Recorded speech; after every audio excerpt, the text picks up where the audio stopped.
Terbongkar rencana Badan Intelijen Iran untuk membunuh Perdana Menteri Israel Benjamin Netanyahu dan Menteri Pertahanan Yoav Gallant. Rencana ini diungkap Dinas Keamanan Internal Israel Shin Bet bersama kepolisian Israel. Shin Bet mengatakan pihaknya telah menangkap seorang warga negara Israel yang terlibat dalam rencana tersebut.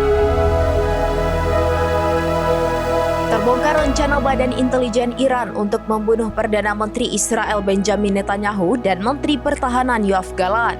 Rencana ini diungkap Dinas Keamanan Internal Israel Shin Bet bersama kepolisian Israel. Shin Bet mengatakan pihaknya telah menangkap seorang warga negara Israel yang terlibat dalam rencana tersebut. Pria itu diidentifikasi sebagai Moti Maman berusia 73 tahun dari Ashkelon. Warga Israel itu diselundupkan 2 kali ke wilayah Iran dan menerima pembayaran untuk melaksanakan misi. Dia ditangkap pada bulan Agustus karena diduga melakukan pelanggaran keamanan terkait kontak dengan elemen intelijen Iran. Adapun latar belakang tersangka adalah seorang pengusaha yang tinggal di Turki selama beberapa waktu lalu.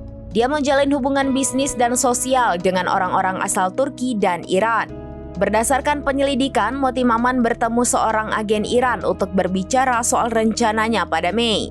Dia ditugasi untuk mentransfer senjata dan uang-uang yang ditentukan, memotret berbagai lokasi sensitif di Israel dan mengirimkannya ke otoritas Iran. Untuk melaksanakan tugas itu, tersangka menerima uang 5.000 euro dari agen Iran.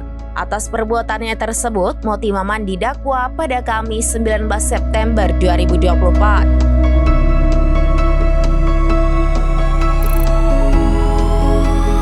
Download Tribun X sekarang, menghadirkan lokal menjadi Indonesia.